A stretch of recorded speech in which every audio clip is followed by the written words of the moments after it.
নতুন বছরে আমরা শুরুতে সবাইকে শুভেচ্ছা জানাই। তোমরা যারা ফোন করতেছি রেগুলার, নতুন বছরে নতুন ভাবে আমাদের কিছু উদ্যোগ আছে। আমরা প্ল্যান পরিকল্পনা করতেছি নিচ্ছি।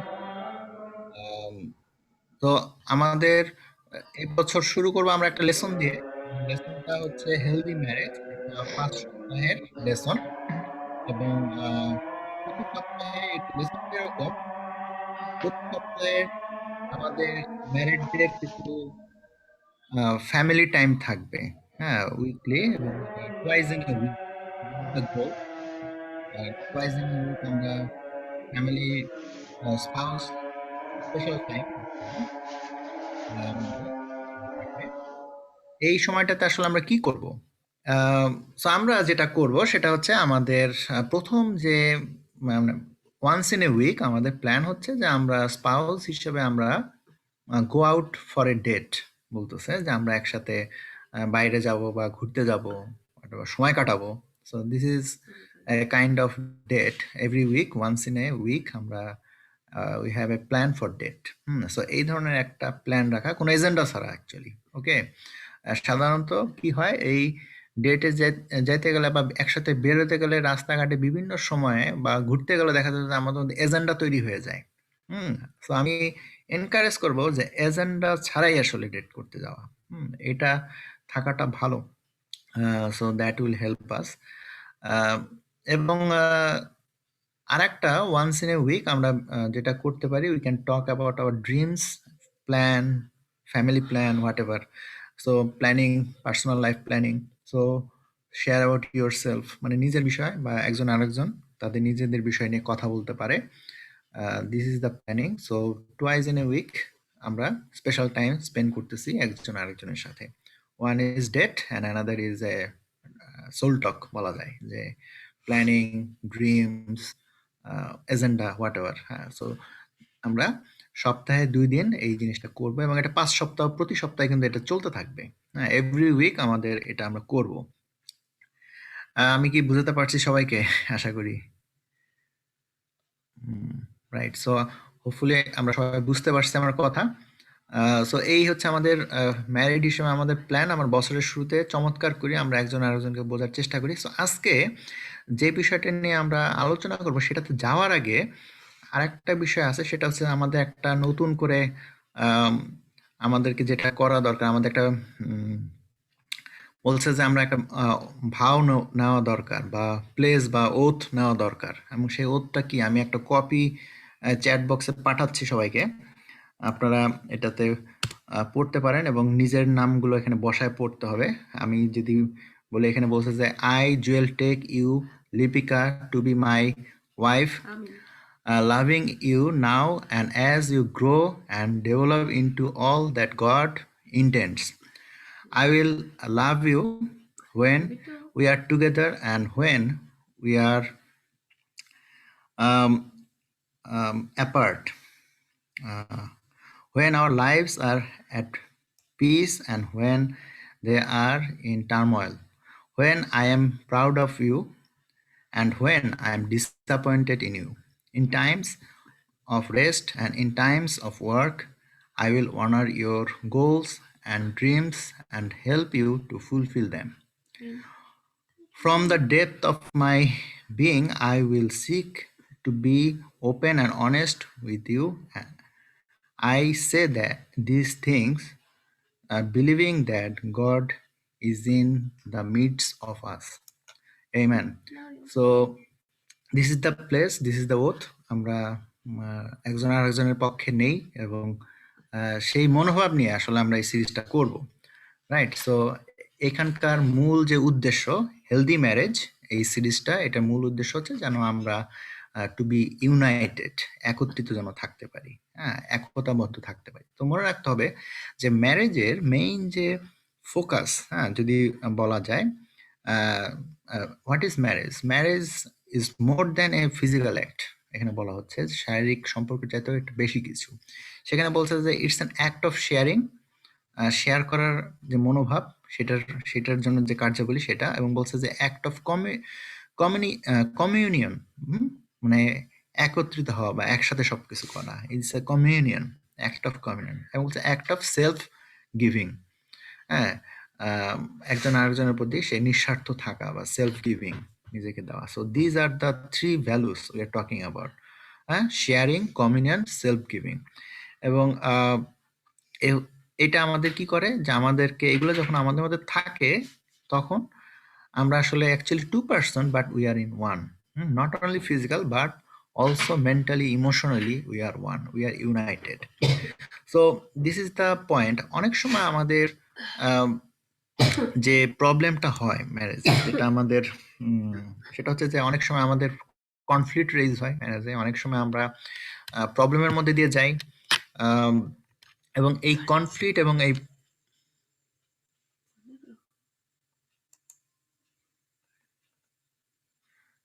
ওকে, সো এই কনফ্লিক্ট এবং এই যদি আমাদের চিন্তা করি যে আমাদের জিনিসটা যখন আমরা কনফ্লিক্টের মধ্যে দিয়ে যাই, তো এটার কোনো মিনিং না যে আসলে কে আহ, আহ, সেই কনফ্লিক্ট থেকে উইনার বা কে সেই কনফ্লিক্ট থেকে লুজার। কে সঠিক, কে ভুল। হ্যাঁ, কেউ না কেউ তো হয়তো এরকম হবে বা মীমাংসা হবে না, কখনো মীমাংসা হবে। তো it doesn't mean this is not the important things. হ্যাঁ, ইম্পর্টেন্ট থিংস হচ্ছে যে যেই বিজয়ী হোক না কেন, যেই রাইট হোক না কেন, কিন্তু আসলে আমাদের যে ম্যারেজের যে উদ্দেশ্য সেটা আসলে আমাদের জন্য লুজ হচ্ছে। উই আর ম্যারেজ আসলে একটা লস হচ্ছে আমাদের এখানে একটা। সেটা আমাদের আসলে বোঝা দরকার। শয়তান আসলে চায় বা আমাদের ইভিল যে জিনিসটা আসলে গড চাচ্ছে না সেটা হচ্ছে যেন আমাদের মধ্যে যেন ইউনিটি বা ডিসইউনিটি যেন তৈরি না হোক, বা আমরা একজন আরেকজন থেকে ডিসটিউনড না হই, বাট একত্রিত হওয়ার টিউন থাকা এবং যাতে এই ধরনের ডিসইউনিটি তৈরি না হয় আমাদের রিলেশনশিপে। So these are the United থাকাটাই আসলে purpose of the marriage. So এটা আমাদের জন্য খুবই ইম্পর্টেন্ট ম্যারেজে এই ভ্যালুটা বেয়ার করা। অনেক সময় হয় কি আমরা অনেক বেশি সেলফ সেন্টার, সেলফিশ হয়ে উঠি এবং আমরা চিন্তা করি যে আমি ঠিক, ও ভুল, ও ঠিক, আমি ভুল, এরকম একটা বিষয় আমি তুমি চলতে থাকে। এটা একটা টিপিক্যাল ম্যারেজের প্রবলেম, এটাই হয়। কিন্তু what is the main things হচ্ছে যে আমরা united and we know each other, we understand each other, we bear each other. যখন আমরা আমাদের মন মানসিকতায় চালচলনে সব জায়গায় একত্রিত থাকবো তখনই আসলে আম, এই এই ইউনাইটেড থাকবো এবং তখনই আসলে আমরা ম্যারেজের যে পারপাস সেটা সার্ভ হবে। So not only physical act but also emotionally, spiritually বিভিন্ন জায়গায় আমাদের ইউনাইটেড থাকা উচিত। We are different but we are one. So আসুন আমাদের যে ডিভোশন আজকের ডিভোশন হচ্ছে আমরা আদম এবং হওয়া, অ্যাডাম অ্যান্ড ইভ, এই ডিভোশন থেকে শিখবো। So আমরা একটা প্যাসেজ থেকে আজকে পড়বো এবং সেই প্যাসেজ থেকে পড়ার পর আমরা এই আলোকে এই ইউনিটি, এই জিনিসটা বোঝার চেষ্টা করবো। আমাদের এই 5 সপ্তাহের প্রত্যেকটা লেসনে আসলে এই ইউনিটি নিয়ে কথা বলা হচ্ছে। তো আজকে আমরা অ্যাডাম অ্যান্ড ইভ, ঈশ্বর আসলে আমাদেরকে কেন তৈরি করছে সেই প্রসঙ্গ পড়তে পড়তে আসলে আমরা আজকের অ্যাডাম অ্যান্ড ইভের পারপাসটা কি ছিল সেটা বোঝার চেষ্টা করব। এবং আমরা আদি পুস্তক 1 অধ্যায় 7 থেকে 27 পদ পর্যন্ত পড়বো। আমরা জাস্ট 3টা ভাগে ভাগে পড়বো, একই পদ পরপর পড়বো। তো আমরা 7 থেকে প্রথমে 20 পর্যন্ত পড়বো, তারপরে 21 থেকে 24 এবং তারপরে 26 থেকে 27।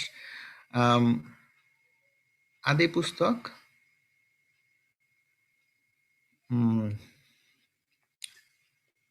ওকে, না, আমরা 2টা পদ পড়বো, 2টা আলাদা আলাদা ভাবে পড়বো। আদি পুস্তক 1 অধ্যায় 26 থেকে 27 আগে পড়ি। 26 থেকে 27 কেউ কি পড়তে চায় আমাদের জন্য? আদি পুস্তক 1 অধ্যায় 26 থেকে 27।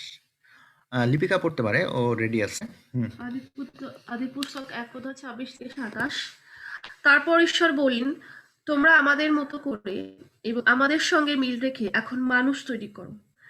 তারা সমুদ্রের মাছ, আকাশের পাখি, পশু, বুকে হাঁটা প্রাণী এবং সমস্ত পৃথিবীর উপর রাজত্ব করুক। পরে ঈশ্বর তার মতো করেই মানুষ সৃষ্টি করলেন।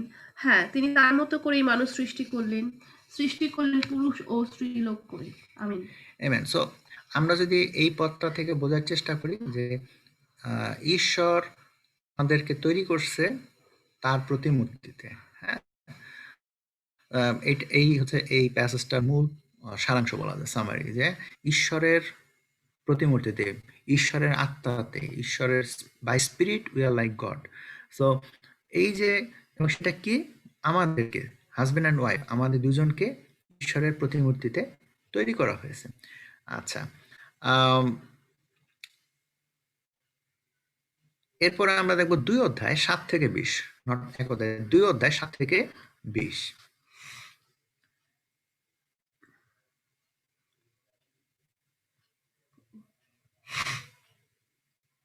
ওকে, হ্যাঁ, লিপিকা পড়ুক। 2 অধ্যায় 7 থেকে 20। পরে সদাপ্রভু ঈশ্বর মাটি দিয়ে একটি পুরুষ মানুষ তৈরি করলেন এবং তার নাকে ফু দিয়ে তার ভেতরে জীবনবায়ু ঢুকিয়ে দিলেন। তাতে সেই মানুষ একটি জীবন্ত প্রাণী হলো। এর আগে সদাপ্রভু ঈশ্বর পূর্ব দিকে এদন দেশে একটা বাগান করেছিলেন, আর সেখানেই তিনি তার গড়া মানুষটিকে রাখলেন। সেখানকার মাটিতে তিনি এমন সব গাছ জন্মিয়েছিলেন যা দেখতেও সুন্দর এবং যার ফল খেতেও ভালো। তাছাড়া বাগানের মাঝখানে তিনি জীবন গাছ ও ভালো মন্দ জ্ঞানের গাছ নামে 2টি গাছও জন্মিয়েছিলেন। সেই বাগানে জলের যোগান দিত এমন একটা নদী যেটা এদন দেশের মধ্যে থেকে বের হয়েছিল এবং 4টা শাখা নদীতে ভাগ হয়ে গিয়েছিল। প্রথম নদীটার নাম পিশন। এটা হবিলা দেশের চারপাশ দিয়ে বয়ে গেছিল। সেখানে সোনা পাওয়া যায়, আর সেই দেশে সোনা খুব ভালো। এছাড়া সেখানে গুলগুল এবং বৌদুর্যমণি পাওয়া যেত। দ্বিতীয় নদীটার নাম গিহন। এই নদী কুশ দেশের চারপাশ দিয়ে বয়ে গেছে। তৃতীয় নদীটার নাম হিদ্দেকল। এটা অসুর দেশের পূর্ব দিক থেকে বয়ে গেছে। চতুর্থ নদীটার নাম হলো ফরাত। সদাপ্রভু ঈশ্বর এই মানুষটিকে নিয়ে এদন বাগানে রাখলেন যাতে তিনি তাতে চাষ করতে পারেন ও তার দেখাশোনা করতে পারেন।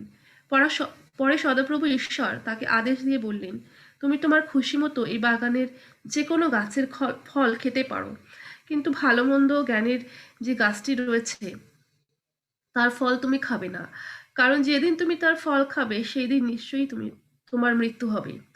পরে সদাপ্রভু ঈশ্বর বললেন, মানুষটির পক্ষে একা থাকা ভালো নয়, আমি তার জন্য একজন উপযুক্ত সঙ্গী তৈরি করব। সদাপ্রভু ঈশ্বর মাটি থেকে ভূমির যেসব জীবজন্তু ও আকাশের পাখি তৈরি করেছিলেন সেগুলি সেই মানুষটির কাছে আনলেন। সদাপ্রভু দেখতে চাইলেন তিনি সেগুলিকে কি বলে ডাকেন। তিনি সেই সব জীবন্ত প্রাণীদের যেটিকে যে নামে ডাকলেন সেটির সেই নামই হলো। তিনি প্রত্যেকটি গৃহপালিত ও বন্য পশু এবং আকাশের পাখি নাম দিলেন, কিন্তু সেগুলোর মধ্যে সেই পুরুষ মানুষটির অর্থাৎ আদমের কোনো উপযুক্ত সঙ্গী দেখা গেল না। আমেন। রাইট, সো এখানে আমরা দেখতে পাচ্ছি যে আদমকে ঈশ্বর তৈরি করছেন ডাস্ট, হ্যাঁ, ডাস্ট থেকে বা ধুলা থেকে বা মাটি থেকে, এবং তৈরি করার পর তাকে এদন বাগানে রাখা হলো। এবং এদন বাগান একটা বাগান, এবং তার চারিদিকে 4টা নদী ছিল, এবং সেখানে বিভিন্ন ধরনের পশু পাখি ছিল, এবং সবগুলোকে তিনি বিভিন্ন নামে দিয়েছেন, কিন্তু আদমের কোনো সঙ্গীত ছিল না সেখানে। হ্যাঁ, উপযুক্ত কোনো সঙ্গীত ছিল না, সেরকম একটা জিনিস আমরা এখানে দেখতে পাই। এর পরের অংশটা আমরা পড়বো, আমরা 21 থেকে 24 পর্যন্ত পড়বো এই 2 অধ্যায়। এই অংশটা আমরা পড়ে দেখবো এখানে কি বলছে। আরো আগাচ্ছে। 21 থেকে 24। সেজন্য সদাপ্রভু ঈশ্বর আদমের উপর একটা গভীর ঘুম নিয়ে আসলেন, আর তাতে তিনি ঘুমিয়ে পড়লেন। তখন তিনি তার একটা পাঁজর তুলে নিয়ে সেই জায়গাটা বন্ধ করে দিলেন। আদম থেকে তুলে নেওয়া সেই পাঁজরটা দিয়ে সদাপ্রভু ঈশ্বর একজন স্ত্রীলোক তৈরি করে তাকে আদমের কাছে নিয়ে গেলেন। তাকে দেখে আদম বললেন, এবার হয়েছে, এর হাড় মাংস আমার হাড় মাংস থেকেই তৈরি। পুরুষ লোকের দেহের মধ্য থেকে তুলে নেওয়া হয়েছে বলে একে স্ত্রীলোক বলা হবে। সেই জন্যই মানুষ 24 না? সেই জন্যই মানুষ মা বাবাকে ছেড়ে তার স্ত্রীর সঙ্গে এক হয়ে থাকবে, আর তারা দুইজন এক দেহ হবে। আমিন। রাইট, সো এখানে আমরা যদি দেখি যে হবাকে তৈরি করা হয়েছে, এবং হবাকে তৈরি করা হয়েছে আদম থেকে, এবং তারা দুজন এক এবং একই রকম।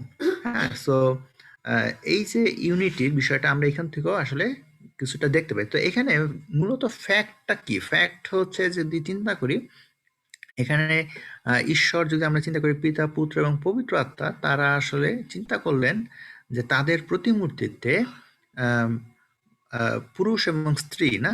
ম্যান অ্যান্ড উইমেন আমরা তাদেরকে তৈরি করি। যদিও একটা জিনিস শিক্ষণীয় বিষয় আছে, সেটা হচ্ছে যে আদি পুস্তকে কিন্তু এই মানব সৃষ্টির ব্যাপারটা কিন্তু ২ বার আসছে। প্রথমে একবার এটা উল্লেখ করছে যে ঈশ্বর তার প্রতিমূর্তিতে মানুষ এবং স্ত্রী তৈরি করছে। তারপর আবার চ্যাপ্টার 2 তে সে আবার প্রসেস বর্ণনা করছে যে কিভাবে তৈরি হয়েছে, কখন তৈরি হয়েছে।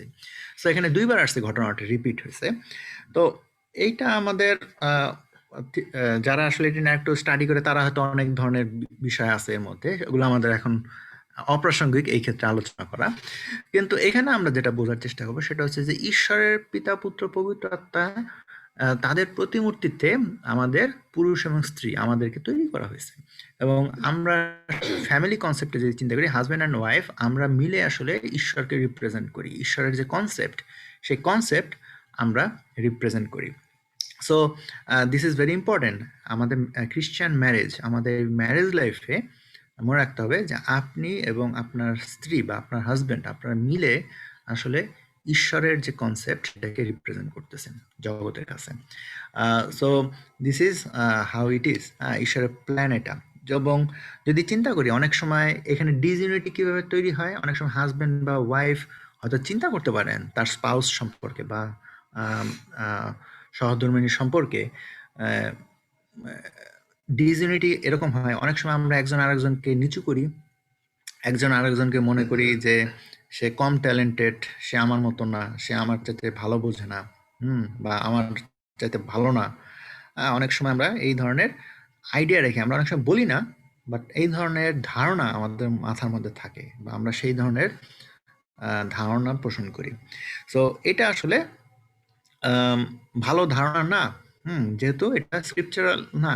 জিনিসটা হচ্ছে যে ঈশ্বর, আপনি যাকে নিচু করতেছেন, যাকে আপনি তুচ্ছ করতেছেন, ঈশ্বর আসলে তাকেও তৈরি করছে এবং সে আমাদেরকে, আপনি যখন সেটাকে নিচু করে দিতেছেন আপনি আসলে ঈশ্বরকে নিচু করে দেখতেছেন। কারণ ঈশ্বরের কনসেপ্টটা শুধুমাত্র ম্যানের মধ্যে না, ঈশ্বরের কনসেপ্টটা শুধু উইমেনের মধ্যে না, ঈশ্বরের কনসেপ্টটা হচ্ছে husband and wife, man and উইমেনের মধ্যে। সো আমরা বলতে পারি না যে আমার তাকে প্রয়োজন নেই বা আমি তার চাইতে সুপিরিয়র বা সে আমার থেকে বেটার। হ্যাঁ, সো এই যে কনসেপ্ট এটাকে আমাদের বুঝতে হবে। সো আমরা একজন আরেকজনকে রেসপেক্ট করব এবং একজন আরেকজনকে নিচু করে দেখবো না। কারণ এটা স্বভাবতই এটা আমাদের মধ্যে এই টেন্ডেন্সি ডেভেলপ হয়। আমরা সরাসরি না বলতে চাইলেও আমাদের মন ভাব থাকে, আমরা আকার ইঙ্গিতে অথবা আমাদের চিন্তা ভাবনার মধ্যে এটা প্রকাশ পায়, আমাদের এক্সপ্রেশনে হয়তো বা কখনো কখনো প্রকাশ পেতে পারে। এমনকি যখন আমাদের মধ্যে কনফ্লিক্ট হয় তখন এগুলো প্রকাশ পায় অনেক সময়, এই ধরনের চিন্তা ভাবনাগুলো। এবং আমি বিলিভ করি আপনারা হয়তো এক্সপিরিয়েন্স করেও দেখছেন বা এক্সপিরিয়েন্স করতেছেন। যদি আমি এখন রেসপন্স নিচ্ছি না, কিন্তু আপনি চিন্তা করে দেখেন আদৌ এই জিনিসটা আপনার মধ্যে কতটা স্ট্রং। আপনি আপনার স্পাউসকে নিচু করে দেখেন কিনা বা আপনি তার সাথে বেটার মনে করেন কিনা নিজেকে। তো এই বিষয়টা আমাদের দরকার। এবং আরেকটা জিনিস হচ্ছে যে আমরা এবং এবং এটা আমাদের মনে রাখতে হবে যে আমরা দুইজনে মিলে আসলে গডের কমপ্লিট পিকচার। এবং যখন আমরা এই জিনিসটা প্র্যাকটিস করব নিজেদের মধ্যে, তখন আসলে আমাদের মধ্যে যখন মিউচুয়াল রেসপেক্ট, ভালোবাসা, সম্মানবোধ, ভালোবাসা এবং একজন আরেকজনকে প্রতি আমাদের যে গ্রহণযোগ্যতাটা থাকবে, এর মধ্যে দিয়ে আসলে খ্রিস্টীয় পরিবার বেড়ে উঠবে এবং এর মধ্যে দিয়ে আসলে ঈশ্বরের আত্মা বা স্পিরিট কাজ করবে আমাদের পরিবারে। সো এটি একটা খ্রিস্টান পরিবার। আমাদের লক্ষ্য হচ্ছে সেই খ্রিস্টান পরিবারকে ধারণ করা এবং সেটাকে সামনের দিকে এগিয়ে নিয়ে যাওয়া। এই পয়েন্টগুলো আমরা এখান থেকে নিতে পারি আসলে যদি চিন্তা করি। এটা মনে রাখা দরকার। সো আমরা একটু বোঝার চেষ্টা করি আরেকটু, সেটা হচ্ছে আদমের কোয়ালিটিস গুলো কি এবং হবার কোয়ালিটি গুলো কি এখান থেকে। এবং যে পয়েন্টগুলো আমরা এখানে নোট করতে পারি বা পয়েন্টগুলোকে মনে রাখতে পারি, সেটা হচ্ছে যদি চিন্তা করি যে আদমকে ধুলা থেকে তৈরি করা হয়েছিল, he is made out of, he is created out of dust. তার মানে কি? তার মানে হচ্ছে আম, আম, সে আসলে আম, ধুলার বিষয়গুলো হ্যান্ডেল করতে পারে, হোয়াট এভার। যদি এভাবে চিন্তা করি, আম, তার চারপাশে যে সমস্ত নোংরা নোংরা বা ধুলা,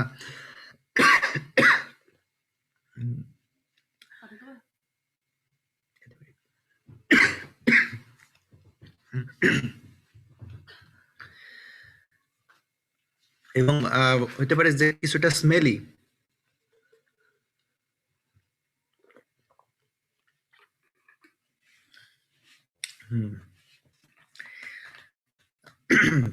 সো সাধারণত কি হয়, সে আসলে পরিশ্রমী, এবং সে সাধারণত কি হয়, তার অনেকটা বলা হয় যে স্মেলি সক্স, না একটা মোজা যখন গন্ধ হয়, না একটা স্মেল হয়, জিনিসটা কি আসলে, সে ঘামাচ্ছে, সে পরিশ্রম করতেছে বা হোয়াট এভার, এই ধরনের আম, শ্রম সাপেক্ষ কাজ, এই ধরনের হার্ডওয়ার্কিং কাজ, এগুলো টাফ কাজ, এগুলোর জন্য সে আসলে উপযুক্ত। আমি যদি এটাকে সিম্বলাইজড করি, যে ডাস্ট আসলে represent what, dust represent hard work, sweat, smell, এই ধরনের জিনিসগুলো সাধারণত রিপ্রেজেন্ট করে। যদি চিন্তা করেন যে হি ওয়াজ ক্রিয়েটেড ফার্স্ট, হ্যাঁ, তাকে প্রথমে তৈরি করা হয়েছিল, এবং তার মানে কি, তার তার মধ্যে একটা পুরুষত্ব ইগো আছে, হুম, হিজ ওন ইগো, তার একটা নিজস্ব একটা ইগো আছে, হ্যাঁ, অহংকার আছে, হ্যাঁ, আমি ফার্স্ট, হ্যাঁ, এটা that's how he was created, হ্যাঁ, তাকে তৈরি করা হয়েছে প্রথম। যদি চিন্তা করেন যে আহ, তাকে একটা কাজ দেওয়া হয়েছিল, হুম, কি কাজ, বাগানে কাজ করা এবং বাগানের বিভিন্ন ধরনের পশু পাখিকে দেখাশোনা করে রাখা, বাগানের দেখাশোনা করে রাখা, সো তার একটা কাজ ছিল। এবং আম, আম, এবং এইটা হচ্ছে তার ক্যারেক্টার, সে কোনো কাজ করতে পছন্দ করে, এবং সে আম, কাজ শেষ করার মধ্যে দিয়ে আনন্দ পায়, সে ব্যস্ত থাকতে পছন্দ করে, so he is a busy person, এবং এটা হচ্ছে তার ক্যারেক্টার। সে কর্মমুখী, সে অনেক বেশি গসিপিং না, কিন্তু সে কিন্তু কর্মমুখী, কাজের মধ্যে সে আনন্দ পায়, কাজ পছন্দ করে। আপনি যদি চিন্তা করেন যে সে একা ছিল যখন ঈশ্বর তাকে তৈরি করছে, বলছে হি was as he was alone, হ্যাঁ, হি ওয়াজ অ্যালোন, সে একা ছিল। এবং এবং মানে কি, সে আসলে একাকিত্ব বা ইমোশনলেস, বলা যায় যে লোনলিনেস, হ্যাঁ, তার ইমোশনটা হচ্ছে লোনলিনেস, হ্যাঁ, বা disconnected. That's how the man's are, পুরুষদেরকে এইভাবে ঈশ্বর তৈরি করছে। সো এর মধ্যে কিছু কিছু জিনিস দেখা যাবে যে ওয়াইফদের পছন্দ হবে, কিছু কিছু জিনিস পছন্দ হবে না, but this is how they are created, this is their nature. God আসলে এই ধরনের জিনিসগুলোকে দিয়ে তৈরি করছে, এবং ঈশ্বর মনে করে যে এগুলো আদমের জন্য দরকার ছিল এবং তার জন্য প্রয়োজন, এই কোয়ালিটিগুলো। আমরা যদি এখন হবার কোয়ালিটি দেখতে চাই, এবং সেই কোয়ালিটিতে কি আছে, কোয়ালিটিতে আছে যে she was created out of ribs, হ্যাঁ, হাড় দিয়ে তাকে তৈরি করা হয়েছে, আদমের পাঁজরের হাড় দিয়ে বা পাঁজর থেকে তৈরি করা হয়েছে। তার মানে কি, সে আসলে ডাস্ট থেকে তৈরি হয়নি, সে পাঁজর থেকে তৈরি করা হয়েছে। এবং আমরা যদি চিন্তা করি, she is sophisticated, she is clean, হ্যাঁ, সো সে আসলে আনক্লিননেস থিংস হ্যান্ডেল করতে পারে না, হ্যাঁ, so that's how they are, womens are like that. এবং তারপরে কি বলা হয়েছে, শি ইজ এ হেল্পার, সে একজন সাহায্যকারী। এবং আদমের সাহায্যকারী হিসেবে বলা হয়েছে ঈশ্বর যে তার একজন সাহায্যকারী দরকার, আসুন তার জন্য একটা সাহায্যকারী তৈরি হোক। এবং সে আসলে বুঝতে পারে আদমকে পুরোপুরি, হ্যাঁ, কমপ্লিট বুঝতে পারে, এবং সে ক্যাপাবল ছিল এই বুঝতে পারে এবং তাকে সাহায্য করার জন্য। So she is a good helper, এবং সে ক্যাপাবল টু আন্ডারস্ট্যান্ড, সেইভাবে তাকে তৈরি করা হয়েছে। এবং সে আদমের সাথে ছিল, এবং আদমের সাথে থাকা মানে কি, সে কানেক্টেড ছিল, তার ফিলিংস, ইমোশনস, এগুলো বিষয়ে সে এক্সপ্রেসিভ, বা এগুলোতে তার কম নাই, আসলে সে ডিসকানেক্টেড না, সে অনেক বেশি কানেক্টেড। এবং এইগুলো আসলে আম, আহ, এটা তাকে পূর্ণাঙ্গত্ব দেয়, হ্যাঁ, এই জিনিসগুলো না থাকলে তার মধ্যে উইমেনলি স্বভাব বলতে আমরা এটাই বুঝি।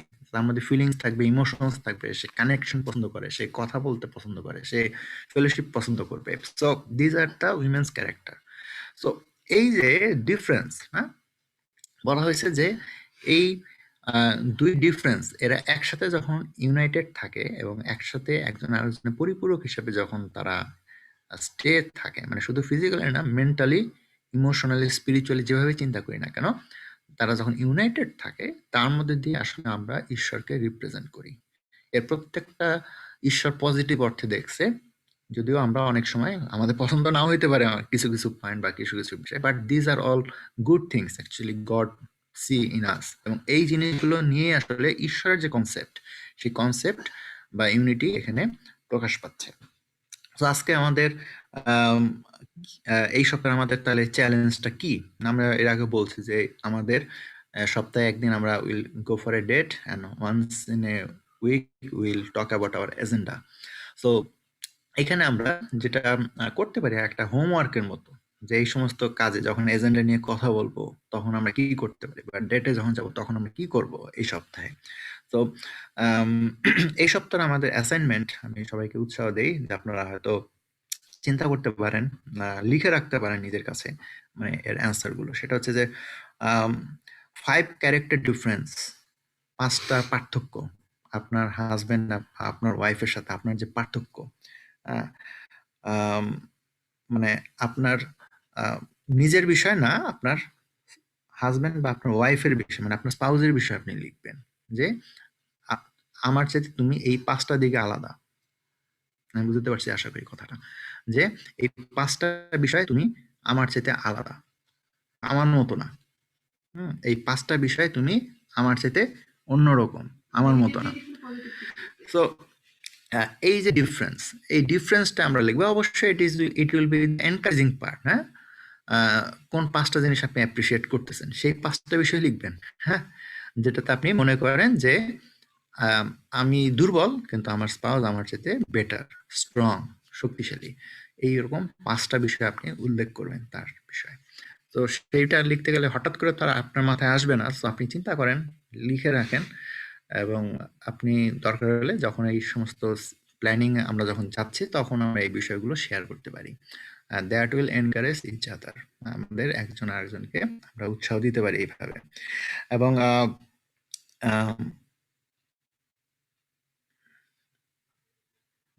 সো আদম এবং হওয়ার বিষয়ে যদি চিন্তা করি, আর একটা দ্বিতীয় যে বিষয়টা অ্যাসাইনমেন্ট, সেটা কি, যখন আমরা একসাথে বসবো বা কথা বলবো, সেইখানে আমরা আদম এবং হওয়াকে নিয়ে আলোচনা করতে পারি, তাদের এই বিষয়গুলো নিয়ে। এবং বলা হইতেছে যদি আমাদের একটা জাদুর লাঠি থাকে, যেটা দিয়ে আসলে আমরা যে কোনো জিনিস চেঞ্জ করতে পারি। সো আপনার জীবনে এটা হচ্ছে নিজের বিষয় না, এতক্ষণ বলছে স্পাউসের বিষয়, এটা হচ্ছে নিজের বিষয়। তাহলে আপনি কোন জিনিসটা চেঞ্জ করবেন? অনেক বিষয় না, একটা বিষয় বলেন যে কোন জিনিসটা আপনি চেঞ্জ করবেন। যে আপনার হাতে যদি কোনো জাদুর লাঠি থাকে, সেই জিনিসটা দিয়ে আপনি কোন জিনিসটা চেঞ্জ হবেন বা চেঞ্জ করবেন, নিজেকে চেঞ্জ করবেন। হ্যাঁ, নিজের চেঞ্জ হওয়ার বিষয়ে একটা বিষয় আপনি শেয়ার করতে পারেন। তো সেটাও চিন্তা করেন, আমি মনে করি আপনি, এবং এটা আপনারা যখন এই টাইমগুলো স্পেন্ড করবেন নিজেদের মধ্যে আলোচনা করতে পারেন। দিজ আর দ্য টপিক, এই সপ্তাহে কথা বলার টপিক। আদম হওয়ার কন্ট্রাস্টে নিজে কোন জায়গায় চেঞ্জ হতে পারি, আর আমার স্পাউসের এনকারেজিং 5টা পয়েন্ট যেটা আসলে আমি অ্যাপ্রিসিয়েট করি বা আমার চাইতে সে বেটার, বা আমি মনে করি সেগুলো অ্যাডমায়ারেবল বা অ্যাডোরেবল। সো সেরকম বিষয় নিয়ে আমরা শেয়ার করতে পারি।